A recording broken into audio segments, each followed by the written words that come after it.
Untuk bisa membuat sebuah UI atau tampilan, ini kan tadi kita membutuhkan sebuah view dan view groups. Nah, minimal kita harus memiliki dua atribut.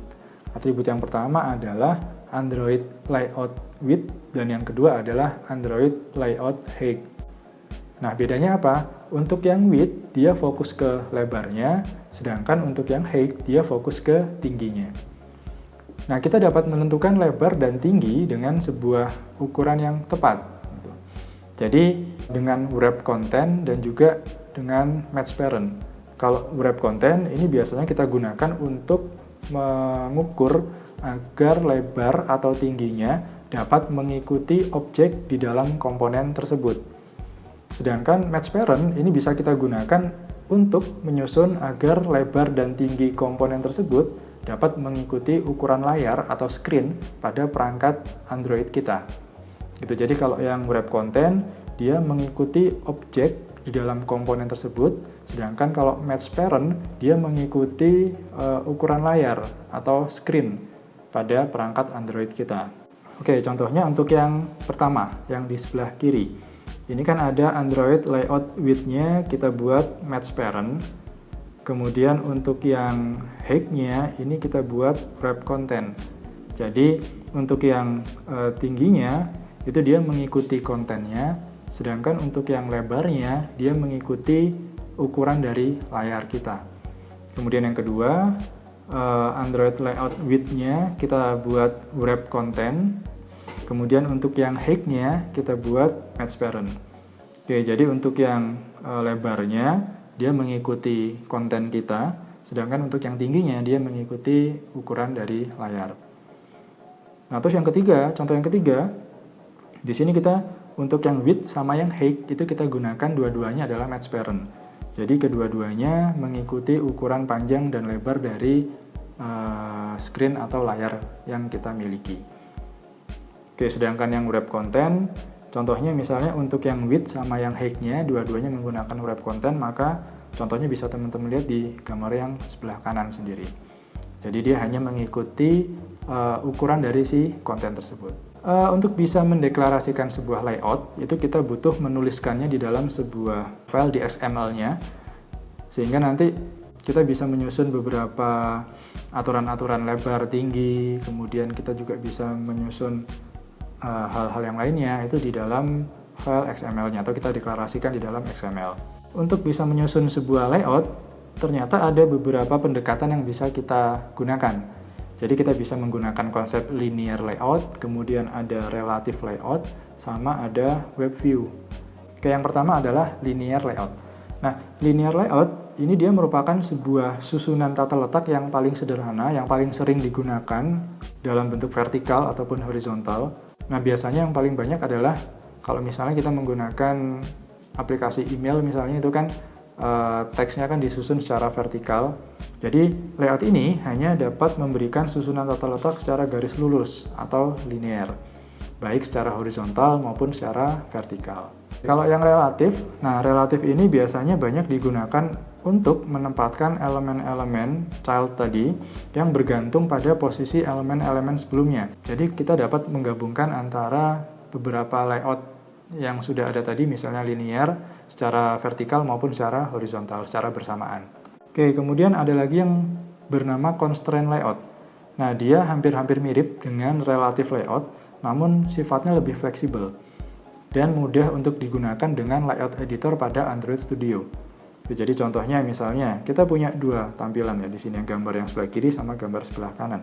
Di mana sebuah gambar yang sebelah kiri antara view A dengan view C itu kan hanya disusun secara vertikal dan dia hanya dibatasi secara horizontal saja. Supaya ditampilkan seperti susunan gambar yang baik, maka harus ditambahkan batasan pada bagian vertikalnya. Yaitu kita buat batasan di antara view A dengan view C. Nah, kemudian yang selanjutnya adalah frame layout. Jadi pada frame layout dia merupakan layout yang menggambarkan semua elemen-elemen frame di atas satu sama lain. Jadi dia dapat bertumpang tindih Dan ini memungkinkan untuk membuat efek visual yang lebih baik dibandingkan dengan linear layout ataupun constraint layout atau relative layout. Jadi dia sifatnya lebih dinamis dibandingkan dengan layout-layout yang ada tadi. Nah, layout sendiri ini dia berisi sebuah adapter. Jadi jika isi layout bersifat dinamis atau tidak ditentukan sebelumnya, maka kita bisa menggunakan layout yang menjadi subclass adapter view-nya untuk dapat mengisi layout tersebut dengan tampilan saat dijalankan. Nah, subclass dari kelas adapter view tadi, dia menggunakan adapter untuk menautkannya ke dalam layout-nya. Jadi si adapter dia berfungsi sebagai penghubung antara resource dan layout adapter view. Adapter mengambil data dari suatu sumber seperti array atau query dan mengubah setiap entry menjadi tampilan yang bisa ditambahkan ke dalam layout adapter view tersebut. Oke, nah di sini ada sebuah konsep scroll view ya. Jadi untuk bisa menampilkan view yang banyak atau yang panjang, nah itu kan kita butuh men-scroll ke bawah biasanya. Nah di sini ada sebuah konsep scroll view. Jadi scroll view dapat kita gunakan pada tampilan yang berukuran besar agar sesuai pada ukuran layar si pengguna. Dalam kasus ini, scroll view akan menampilkan scroll bar untuk memberikan informasi kepada pengguna bahwa kita sedang berada di bagian sebelah mana atau di posisi sebelah mana.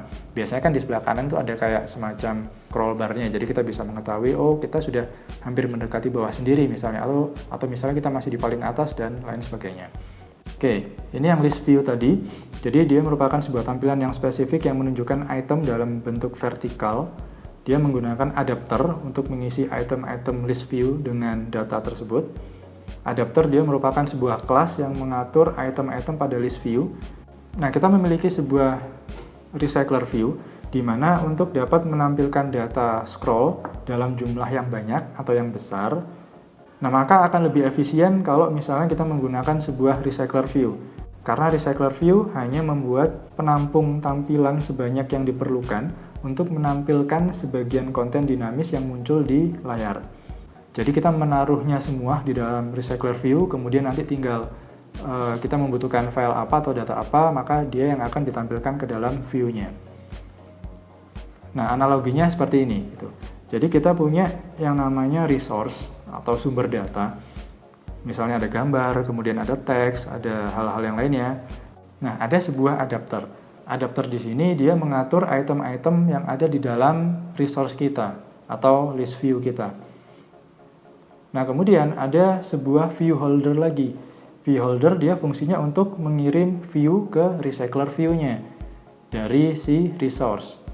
Kemudian dia juga dapat berfungsi untuk menyediakan data kepada recycler view ketika dibutuhkan. Contohnya kita membutuhkan sebuah data A, maka yang akan ditampilkan hanya data A saja. Sedangkan data B, C, D dia tetap ada di dalam resource, hanya tidak ditampilkan. Oke, kemudian dari recycler view baru ditampilkan ke pengguna melalui layout manager. Jadi dia memberitahu sebuah recycler view bagaimana tampilan layout dari view tersebut. Oke, itu tadi terkait dengan konsep dari Android User Interface. Oke, terima kasih. Wassalamualaikum warahmatullahi wabarakatuh.